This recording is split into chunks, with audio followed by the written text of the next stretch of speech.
वहाँ दो भाई रहते थे, धृतराष्ट्र जो जन्म से अंधे थे और पांडु। राज्य पांडु को मिला, लेकिन उनकी मृत्यु के बाद धृतराष्ट्र ने राज्य संभाला। धृतराष्ट्र के 100 पुत्र थे, जिन्हें कौरव कहते हैं, और पांडु के 5 युधिष्ठिर, भीम, अर्जुन, नकुल और सहदेव, जिन्हें पांडव कहा गया। पांडव गुणों में श्रेष्ठ थे, इसलिए प्रजा उन्हें बहुत पसंद करती थी। लेकिन दुर्योधन, जो सबसे बड़ा कौरव था, पांडवों से जलन करता था। उसने पांडवों को मारने और उनका राज्य छीनने के कई चक्रव्यूह रचे। एक बार उसने लक्ष्य ग्रह में पांडवों को जलाकर मारने की कोशिश की, पर वे बच निकल गए। लक्ष्य ग्रह से बचकर पांडवों ने कुछ समय वन में गुजारा। इस दौरान उनका स्वयंवर में अर्जुन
मैं आप सभी को हृदय से धन्यवाद देता हूँ कि वे आप सभी यहाँ आए हमें आशीर्वाद देने के लिए। मैं स्वयं को एक सम्राट नहीं, एक सेवक मानता हूँ। इस प्रजा, इस धरती और सबसे बढ़कर धर्म का आज की दिव्य राजस्व यज्ञ की अग्र पूजा जिस व्यक्ति को दी जाए उसका चयन बड़े विवेक, भक्ति और सत्य के आधार पर होना चाहिए। इसलिए मैं पितामह भीष्म से निवेदन करता हूँ कि वे उसकी घोषणा करें। और मैं बिना संकोच के ये घोषणा करता हूँ कि इस संसार में देवकी नंदन श्री कृष्ण से अधिक योग कोई दूसरा नहीं जिसकी अग्र पूजा होनी चाहिए। संसार में सर्वश्रेष्ठ है देवकी नंदन कृष्ण।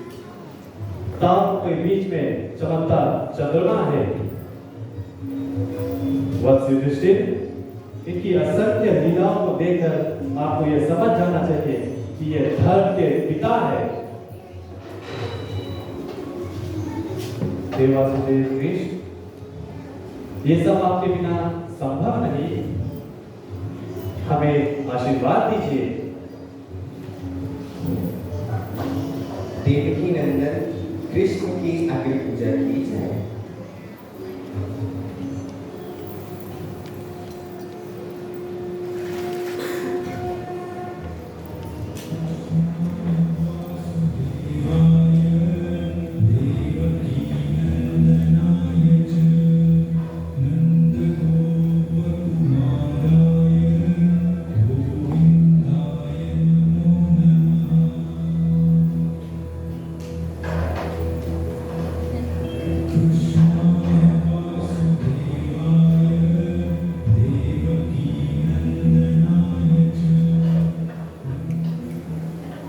ये क्या अन्याय है?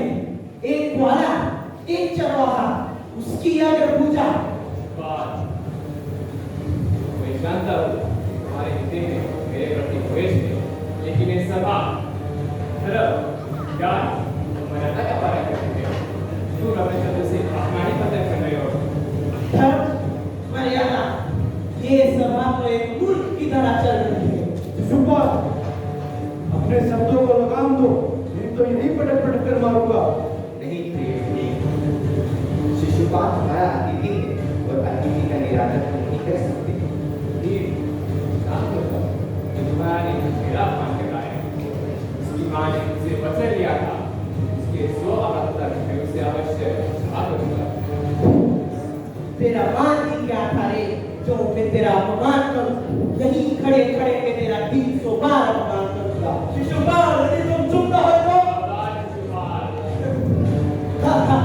तू मुझे क्या डराता मेरे मायावी? तूने महाराज कंस का नमक खाया, उसी को मार डाला। आप रुक जाओ। तू एक उच्च चोर है, तू पाखंडी है, मायावी है। तुमने मर्यादा तोड़ दी है और अब हमारा यज्ञ यहीं पर समाप्त होता है।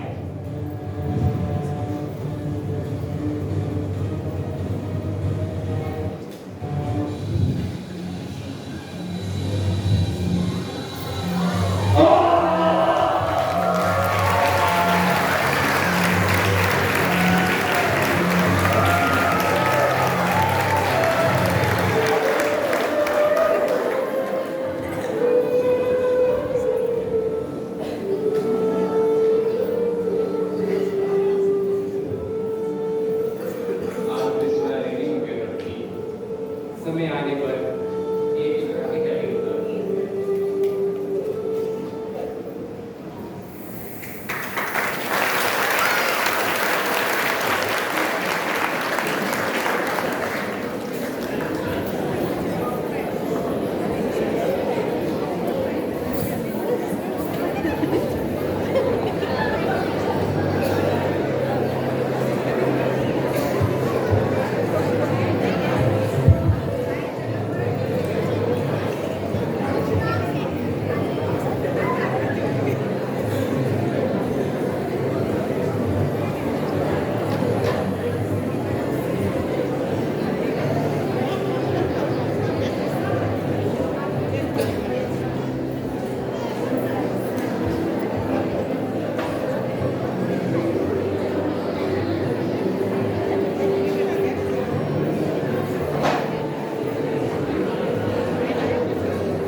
नगर में स्थित एक अद्भुत और दिव्य सभा थी, जिसे असुर शिल्प करने अर्जुन के अनुग्रह में बनाया था।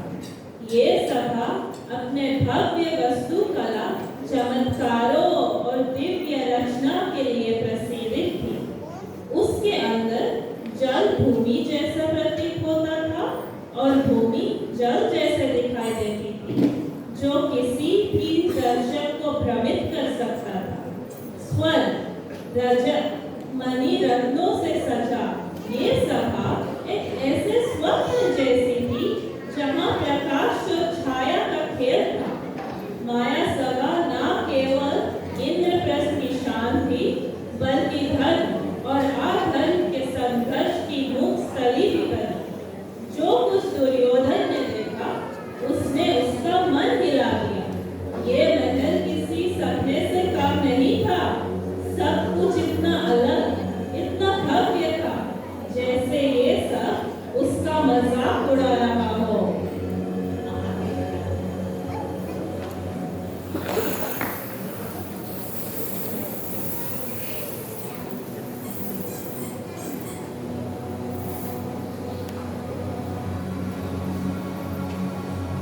इस पंचाल आंध्रप्रस्थ को मेरे भाइयों ने इंद्रप्रस्थ बना डाला।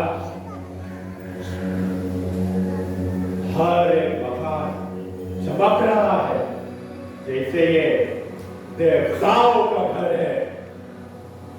अद्भुत है, बड़ी अद्भुत है।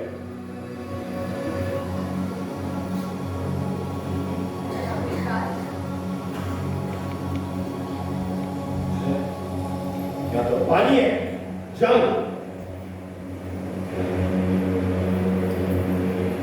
अरे वाह,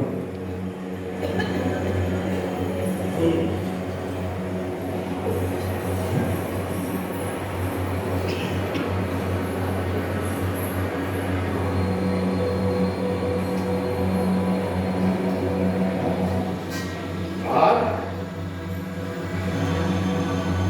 ओ,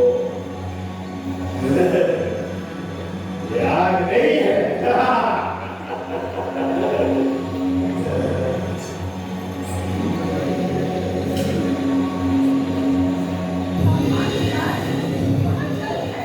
जल कहाँ ये जलो?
द्रौपदी की हंसी एक तीर की तरह दुर्योधन के दिल में चुभ गई।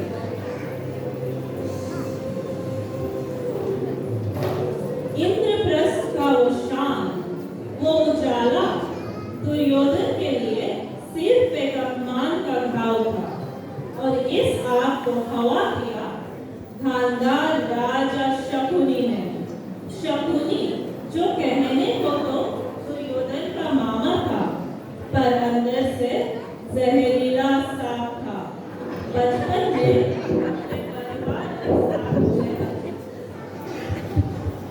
अपने परिवार के साथ हुए अन्याय ने उसके मन में बदले की आग जगा दी, जिसे उसने कभी बुझने नहीं दिया। तलवार की जगह उसने शब्दों का विष लेकर राजनीति का खेल रचा।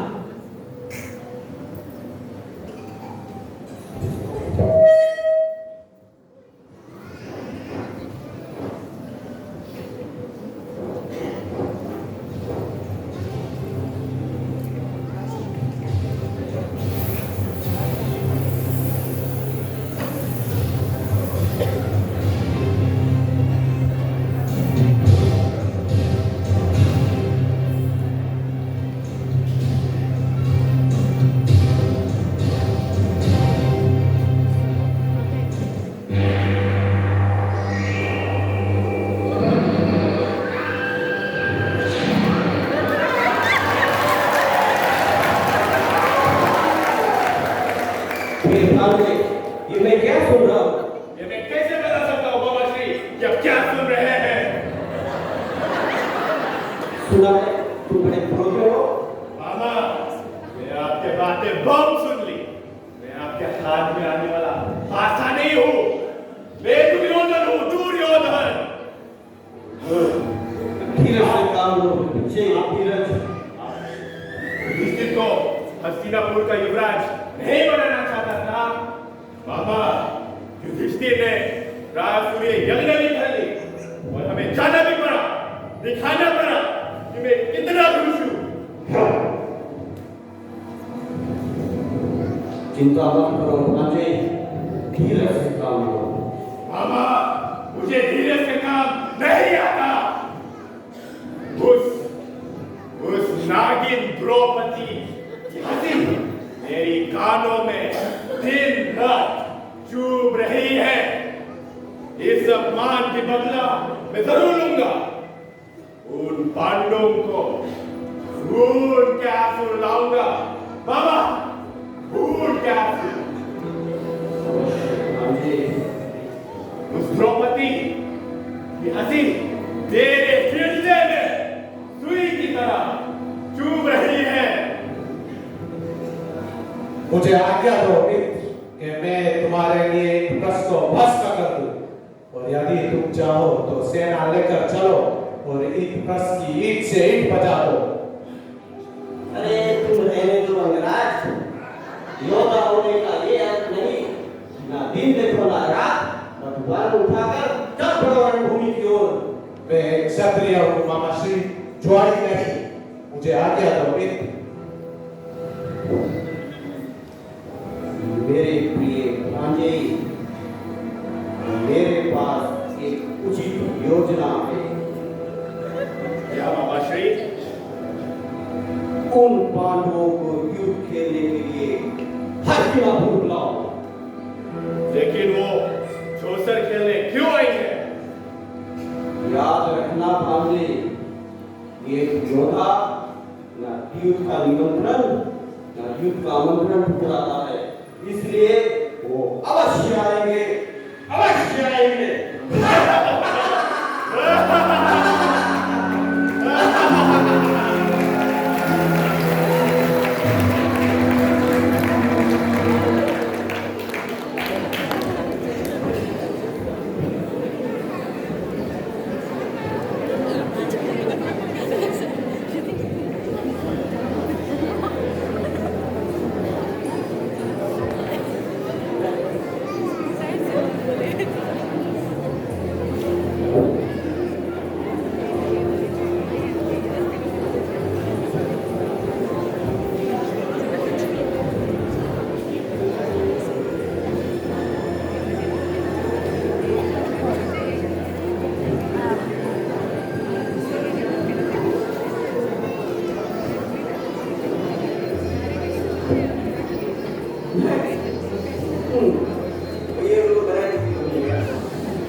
सभी चुप है।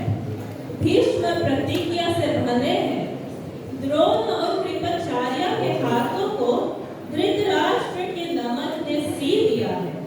राजाओं और महाराजाओं से भरी सभा में एक तरफ है कौरव, दूसरी तरफ पांडव।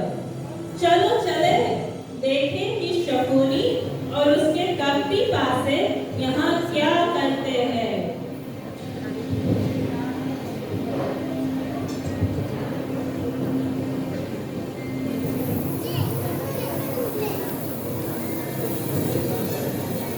सावधान, गंगापुत्र भीष्म, गुरु द्रोणाचार्य, कुल गुरु कृपाचार्य आ रहे हैं।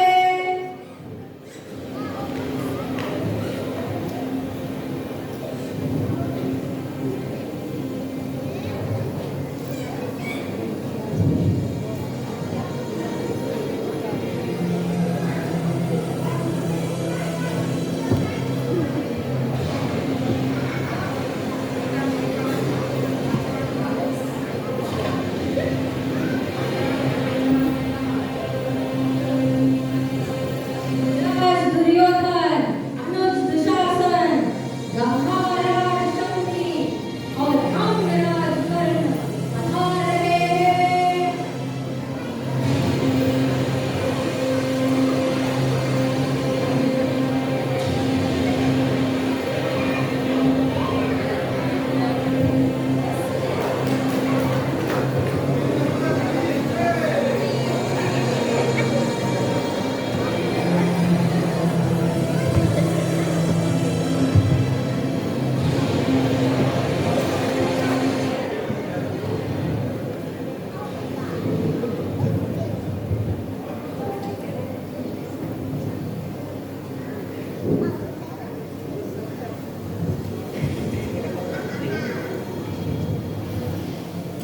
सम्राट युधिष्ठिर अपने अनुजों सहित पधार रहे हैं।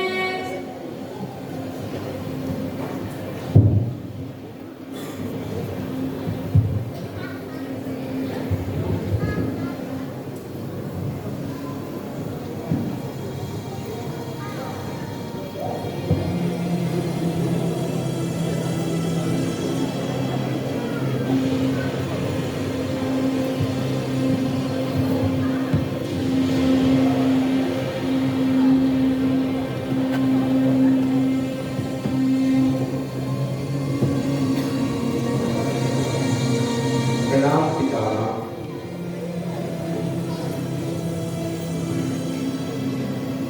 प्रणाम गुरुदेव।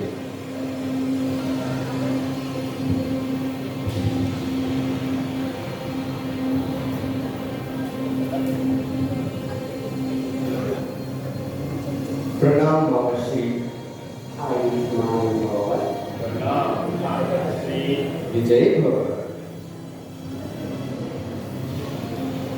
सावधान, हस्तिनापुर नरेश, महाराज धृतराष्ट्र और महामंत्री विदुर पधार रहे हैं।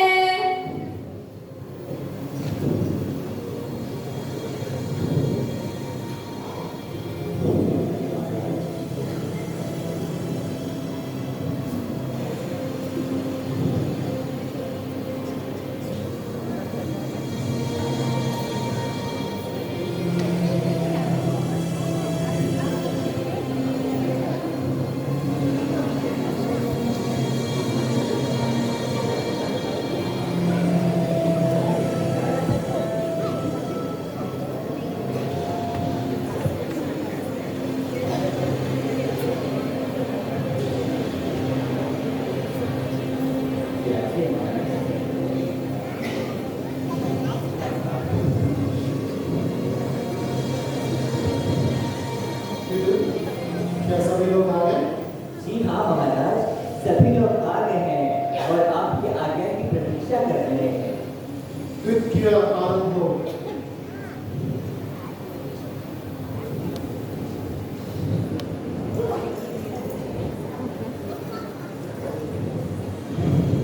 नृत्य आरंभ हो महाश्री। पर ये नियम तो बना लो पुलिस स्थिर।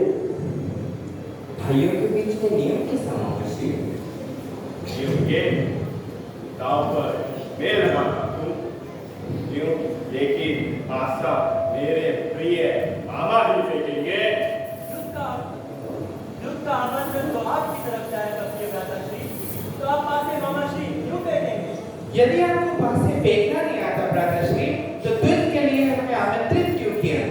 क्या इंद्रप्रस्थ नरेश मामाश्री से खेलते घबराते हैं? घबराने या ना घबराने का प्रश्न ही नहीं उठता है पुत्र कर्ण। प्रश्न तो ये है कि युद्ध और द्वैत में पति पुरुष को नहीं आगे किया जाता। अर्जुन ठीक कहते हैं महाराज। आपके लिए तो सदैव अर्जुन ही ठीक कहते हैं। यदि मेरी श्रेष्ठ ताकती ना खेलना चाहे ना खेले, लेकिन पासा मेरे मामा ही फेंकेंगे। परंतु पुत्र, एक तो मुझे बताओ, ऐसा क्यों होगा? ऐसा इसलिए होगा पिताश्री, क्योंकि ऐसा होने के लिए मैं कह रहा हूँ। भरोसा करो प्रिय भाई, यदि तुम ऐसा चाहते हो ऐसा ही होगा।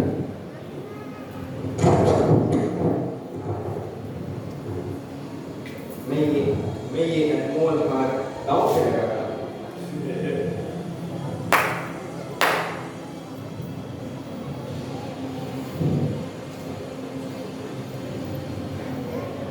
ठीक है मामा श्री,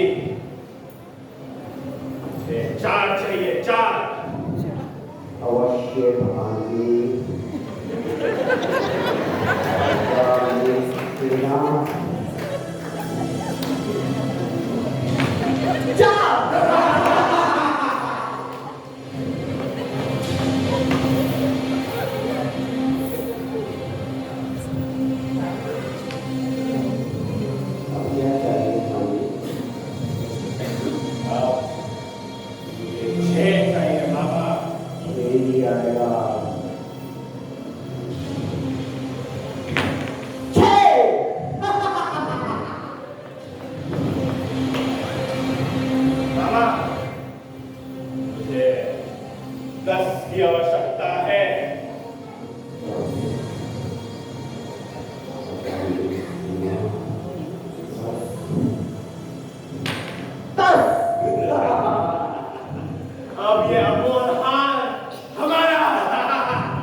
अब मैं 1000 स्वर्ण मुद्राएं और अक्षय भंडार गांव पे लगाता हूँ।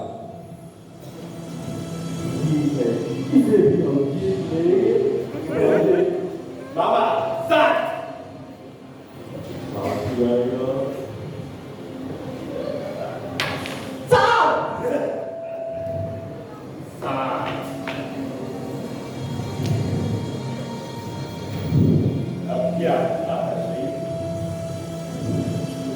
अब मैं अपना रथ गांव पे लगा रहा हूं।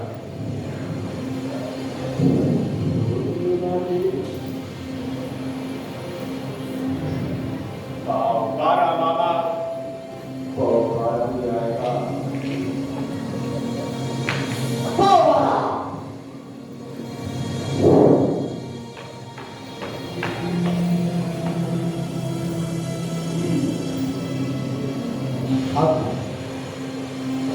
अब मैं 1000 दासियां गांव पे लगाता हूँ।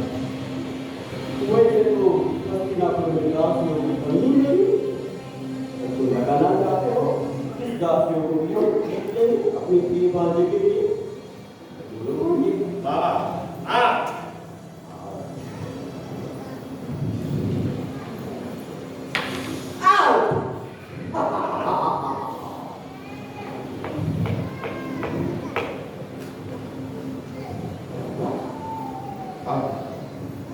अब मैं 1 लाख हाथी गांव पे लगाता हूँ।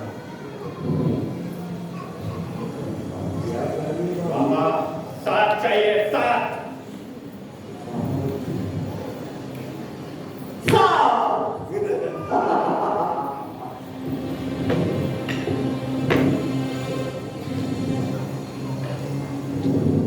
क्या लगाओगे सम्राट? अब मैं अपना संपूर्ण धन और सारी संपत्ति दांव पे लगाता हूँ। जीत लेंगे। बाबा, नो चाहिए, नो। और जाएगा।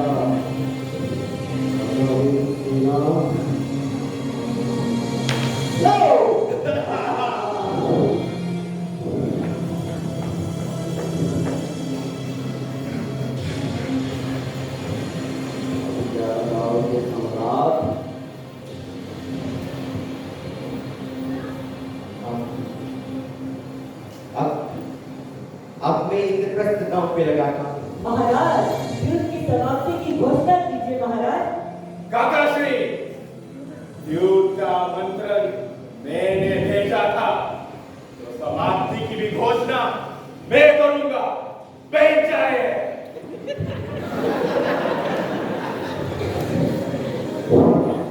बाबा, हमें इंद्रप्रस्थ जीतना है। 4 चाहिए। इसी ही क्षण की मुझे प्रतीक्षा कीजिए भांजे। इंद्रप्रस्थ हमारा भी होगा। सेना हमें इंद्रप्रस्थ चाहिए।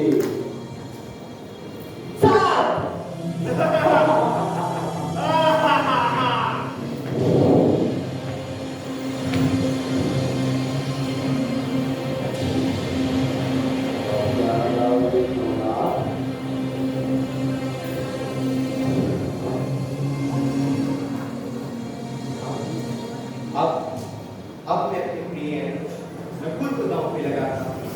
महाराज, भगवान के लिए युद्ध बंद कीजिए महाराज, ये युद्ध बंद कीजिए। पितामह, महाराज मेरे साथ ये अन्याय नहीं कर सकता है। ये तो यही बात हुई, जिस थाली में खाया वही थाली में छेद किया। बैठ जाए पितामह, बैठिए।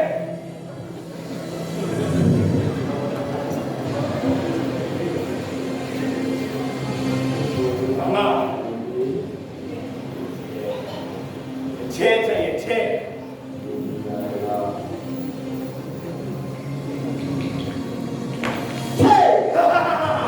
तुम मेरा दास हो नकुल।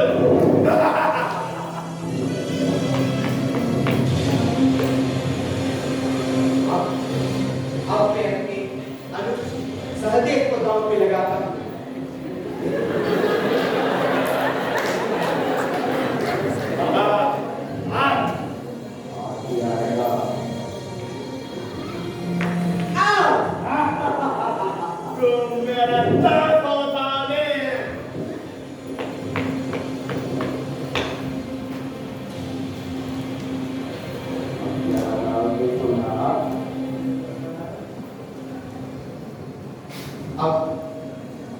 अब मैं अपने अर्जुन को दांव पे लगाता हूँ। देवधारी अर्जुन, बाबा 6 चाहिए।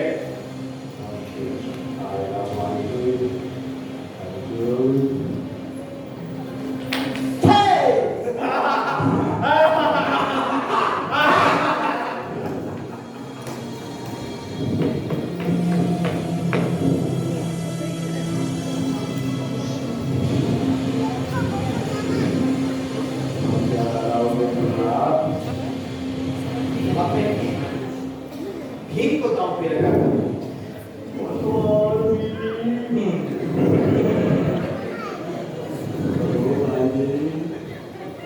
दो मामा, दो। ये हो गया भीम भी हमारा दास। तुम मेरा दास हो भीम, तुम मेरा दास हो।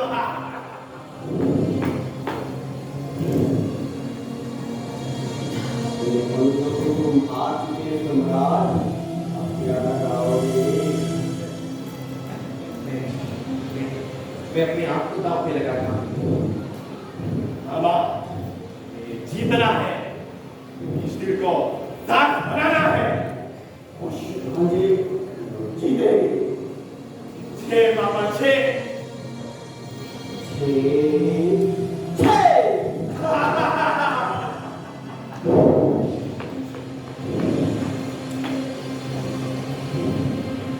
आपका वो समय सम्राट, अब क्या लगाओगे गाँव पर? अब कहाँ का सम्राट हंसी?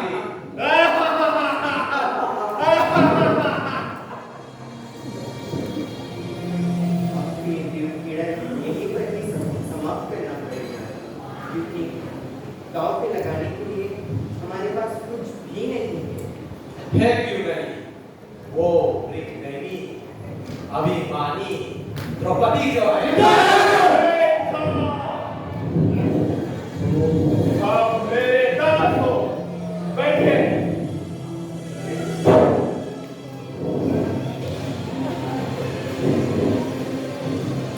मेरे दासों के सिर पर ये मुकुट मुझे नहीं अच्छा लगता।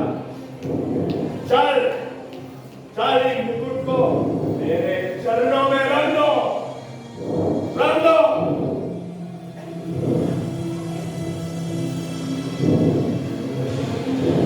चिंता ना करो मित्र, नए नए दास से धीरे धीरे सीख जाएंगे।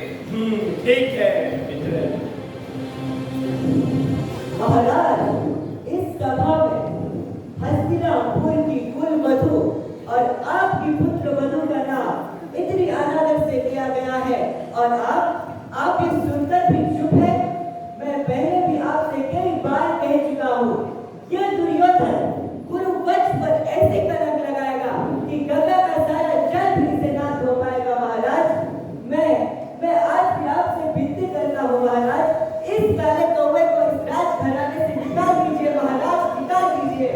नहीं तो कुरुवंश का इतिहास आपको कभी क्षमा नहीं करेगा।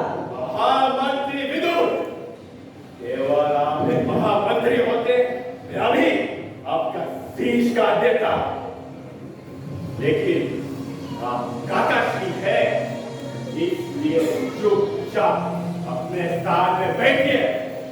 काका बैठिए। महाराज, मेरी आपसे अभी भी यही विनती है, युद्ध की समाप्ति की घोषणा कीजिए महाराज, घोषणा कीजिए। बैठ जाए काका।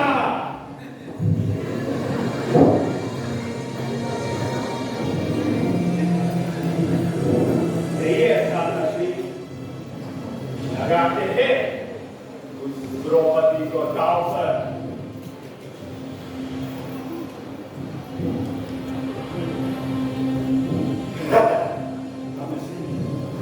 ये जीतना है बाबा, द्रौपदी को जीतना है।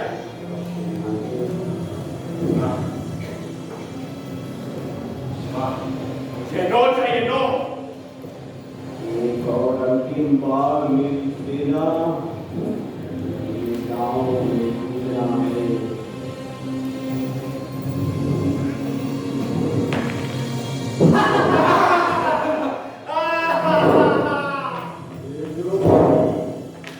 तुम्हारी दासी हुई काकाश्री, जा और उस द्रौपदी का लेकर आ। वो अग्निपुत्री द्रौपदी है, यमराज को आमंत्रित मत कर। दुशासन, अवश्य भ्राताश्री। जाओ और उस दासी को बालों से खींच कर यहाँ लेकर आ। जो आज्ञा भ्राताश्री।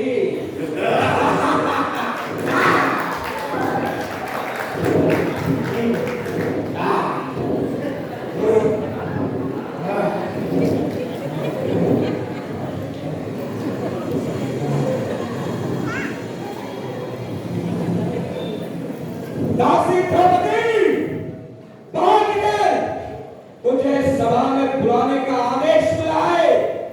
राजकुमार, मैं दासी नहीं, मैं कुरुवंश की कुल वधु हूँ। अरे हट! मैं पापी कैसी हूँ राजकुमार, इस अपमान का परिणाम पूरे वंश को भुगतना पड़ेगा। अपमान? कैसा अपमान?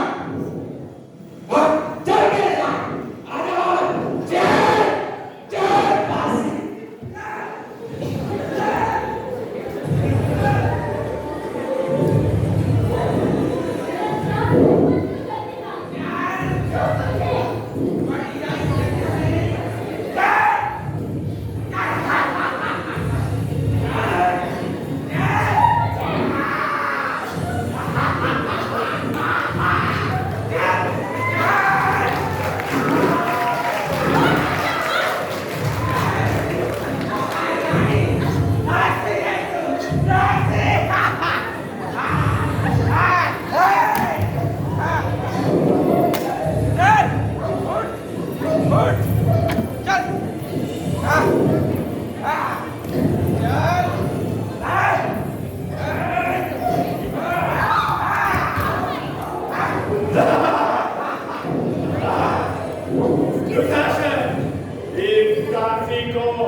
तेरी जान ना तोड़ दूं तो चारों जन्म तक तेरा दास बन जाना स्वीकार करूंगा। कन्हैया बात से भूल जा मेरी दास। मेरी दासी हो दासी। आज से तुम मेरी दूसरी दासियों के साथ भवन में होगी और उनकी प्रकार काम काज करोगी। मूर्ख दुर्योधन, मैं यज्ञ से जन्मी यज्ञ श्रेणी हूँ और अग्नि को कभी बाधा नहीं जा सकता। मुझे तुम दासी नहीं बना सकते क्योंकि मुझे वो स्वीकार नहीं, मान्य नहीं। पितामह, आप तो स्वयं माता गंगा के पुत्र हैं। फिर इस अधर्म समक्ष आप कौन कैसे रह सकते हैं? नहीं पितामह, आंखें झुकाना इस समस्या का समाधान नहीं। मैं आपकी कुलबंधु द्रौपदी एक वस्त्र में लिपटी हुई, ऋतु स्नान किए बिना इस भरी सभा में आपको प्रणाम करती हूँ पितामह। और मैं आपसे जानना चाहती हूँ कि आज आप मुझे क्या आशीर्वाद देंगे। आप तो ज्येष्ठ कुरुवंशी हैं, विद्वान हैं। बताइए, क्या आप मेरी मर्यादा की रक्षा कर पाएंगे? उत्तर दीजिए पितामह, उत्तर दीजिए। आप जैसे शूरवीर महापुरुष को प्रश्नों के पीछे मुंह छुपाना शोभा नहीं देता पितामह। मेरी ओर देखिए, देखिए मेरी ओर पितामह। देखिए आपकी कुलवधू को यहाँ किस प्रकार तस्वीर लगाया गया है पितामह। मेरी ओर देखिए पितामह। महाराज, ये कैसी राज्यसभा है? क्या यही है हस्तिनापुर की मर्यादा, जहाँ एक कुलवधू का अपमान सबके सामने किया जा रहा है? मैं हस्तिनापुर की कुलवधू हूँ। इसी हस्तिनापुर की नगर में मैंने लक्ष्मी बनकर प्रवेश किया था। आज उसी कुलवधू को यहाँ सभा के बीच घसीट कर लाया गया है, बिना मर्यादा, बिना सम्मान। क्यों? उत्तर दीजिए पिताश्री, उत्तर दीजिए, क्योंकि आज आप मौन रहे तो इतिहास भी मौन न रहेगा। मुझसे कुछ ना पूछो बोली, कुछ ना पूछो। युधिष्ठिर ने पिताओं में लगाने से पहले या दुनिया में पहुंचने से पहले मुझसे नहीं पूछा था बुद्धि, मुझसे नहीं पूछा था। ये सवाल तुम लेकर युधिष्ठिर से पूछो बुद्धि, मुझसे ना पूछो, मुझसे ना पूछो। परंतु उनके पास जाने से पहले मैं अपने पिता के मित्र गुरु द्रोण को प्रणाम करना चाहती हूँ, जिनके लिए भी मेरे पास एक प्रश्न है। गुरु द्रोण, आप ही ने तो काकशी विदुर के द्वारा ये संदेशा भेजाया था कि द्रौपद पुत्री होने के नाते मैं आपकी भी पुत्री हूँ। आप तो यहाँ मेरे पिता के स्थान पर हैं। बताइए गुरु द्रोण, मेरे साथ ऐसा व्यवहार क्यों हो रहा है? उत्तर दीजिए गुरु द्रोण, उत्तर दीजिए, उत्तर दीजिए गुरु द्रोण। गुरु कृपाचार्य, आप तो ज्ञान के प्रतिबिंब हैं गुरु। क्या आपके इस ज्ञान धर्म में एक नारी के आत्मसम्मान की रक्षा करना शामिल नहीं? उत्तर दीजिए गुरु, उत्तर दीजिए मुझे, तुम्हारे का उत्तर दो।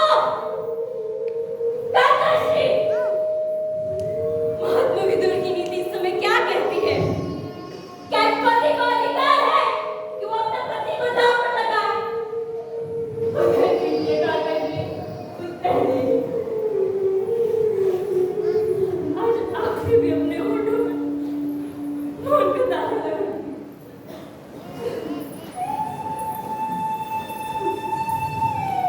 सर्वश्रेष्ठ धन्यवाद। मैं स्वर्ग में जीतने वाली लड़की। तुम बताओ, क्या तुमने मेरा स्वर्ग इसलिए जीता था कि एक दिन ज्येष्ठ पुत्र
एडवांस तुम्हारी नक्शा नहीं कर पाए तो छठे का हाथ पकड़ना हानि क्या? एक दिन मैं तुझे इस अपमान पर अवश्य दूंगा कर। चुप, तुम मेरा दास हो। मेरे मित्र से बात करने का साहस करता है, मैं तेरा जी काट दूंगा।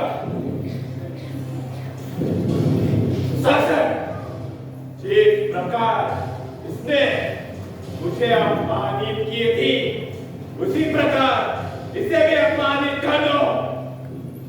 इसे वस्त्र कर दो इसे। शादी प्रतिज्ञा की माताश्री।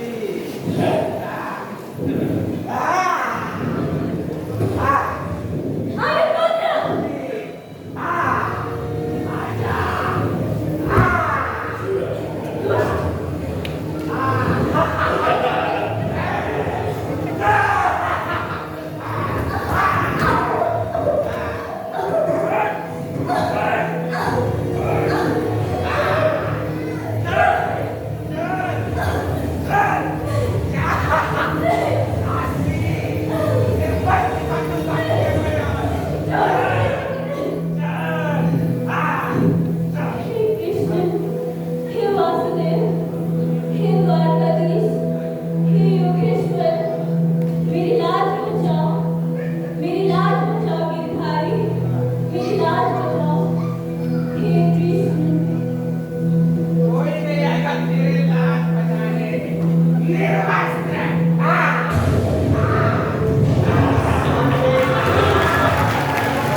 मानवता गवाह है कि इस तरह से सत्य के समक्ष असत्य का, अधर्म के समक्ष धर्म का, अन्याय के समक्ष न्याय का, निर्दोषी के समक्ष दोषी का कि मस्तक हर बार झुकाता है जब कृष्ण अपने छोड़कर अक्षय दिखाता है।